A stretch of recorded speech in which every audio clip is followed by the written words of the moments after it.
ನಮಸ್ತೆ ಫ್ರೆಂಡ್ಸ್, ನನ್ನ ಹೆಸರು ರಾಘವೇಂದ್ರ ಅಂತ. ನಮ್ಮ ಸ್ಟೋರ್ ಹೆಸರು ಬಂದು SB communications Kuttenahalli, JP Nagar 7th ಫೇಸಲ್ಲಿರೋದು. ನಾನು ಈ ವಿಡಿಯೋ ಮಾಡೋದಕ್ಕೆ ಕಾರಣ ಬಂದು ನಮ್ಮ ಒಂದು ಪರಿಸ್ಥಿತಿ ಬಗ್ಗೆ ನಿಮಗೆ ತಿಳಿಸ್ಬೇಕು ಅಂದರೆ, ನಿಮ್ಮಲ್ಲಿ ನಾನು ನನ್ನ ಪರಿಸ್ಥಿತಿ ಹೇಳಬೇಕು ಅಂದರೆ ಇದೊಂದೇ ಮಾಧ್ಯಮ. ಈ ಥರ ಸೋಷಿಯಲ್ ಮೀಡಿಯಾದಲ್ಲಿ ನಾನು ಶೇರ್ ಮಾಡಿಕೊಂಡ್ರೆ ಮಾತ್ರ ನನ್ನ ಪರಿಸ್ಥಿತಿ ಏನು ಅಂತ ನಿಮಗೆ ಗೊತ್ತಾಗುತ್ತೆ. ನನ್ನಂಥ ಸಣ್ಣ ಪುಟ್ಟ ವ್ಯಾಪಾರಿಗಳು ಸಾವಿರಾರು ಜನ, ಲಕ್ಷಾಂತರ ಜನ ಇಡೀ ದೇಶದಲ್ಲಿ ಹರಡಿದ್ದಾರೆ.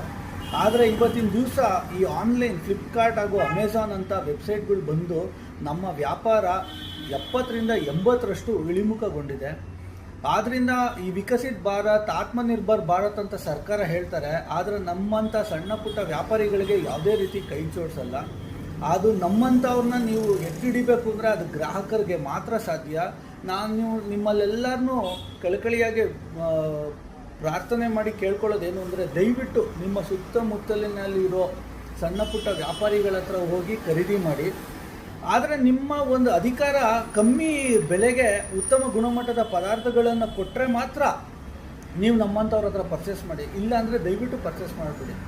ನಾನು ಯಾವುದೇ ಸಿಂಪತಿಗಾಗಲಿ ಈ ವಿಡಿಯೋ ಮಾಡ್ತಾ ಇಲ್ಲ. ನಾನು ಹೇಳ್ತಾ ಇರೋದು ಇಷ್ಟೇ, ಆನ್ಲೈನಲ್ಲಿ ಪರ್ಚೇಸ್ ಮಾಡಿದ್ರೆ ಏನು ದೇಶಕ್ಕೆ ಒಳ್ಳೆಯದಾಗುತ್ತೋ ನನಗಂತೂ ಗೊತ್ತಿಲ್ಲ. ಸಣ್ಣ ಪುಟ್ಟ ವ್ಯಾಪಾರಿಗಳು ಈ ದೇಶದ ಬೆನ್ನೆಲುಬು. ರೈತರು ಹೇಗೆ ನಮಗೆ ಅನ್ನದಾತರೋ ಅದೇ ರೀತಿ ಆರ್ಥಿಕವಾಗಿ ಸಣ್ಣ ಪುಟ್ಟ ವ್ಯಾಪಾರಿಗಳೂ ಈ ದೇಶಕ್ಕೆ ಬೆನ್ನೆಲುಬಾಗಿರ್ತಾರೆ. ದಯವಿಟ್ಟು ನೀವು ನಮ್ಮ ಹತ್ರ ಬಂದಾಗ ಆನ್ಲೈನಲ್ಲಿ ಏನು ರೇಟ್ ಸಿಕ್ಕುತ್ತೋ ಆ ರೇಟ್ಗಿಂತ ಕಮ್ಮಿ ಇದ್ದರೆ ಮಾತ್ರ ಗುಣಮಟ್ಟದ ಪದಾರ್ಥಗಳನ್ನು ನಮ್ಮ ಹತ್ರ ಪರ್ಚೇಸ್ ಮಾಡಿ. ಇಲ್ಲಾಂದರೆ ನೀವು ನಮ್ಮಲ್ಲಿ ಪರ್ಚೇಸ್ ಮಾಡಿಬಿಡಿ.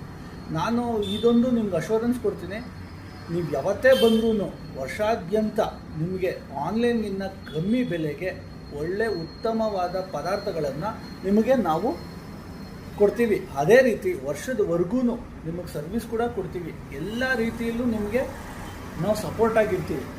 ದಯವಿಟ್ಟು ಸಣ್ಣ ಪುಟ್ಟ ವ್ಯಾಪಾರಿಗಳಿಗೆ ಕೈ ಜೋಡಿಸಿ ಅಂತ ನಿಮ್ಮಲ್ಲಿ ರಿಕ್ವೆಸ್ಟ್ ಮಾಡ್ಕೊತಾ ಇದ್ದೀನಿ.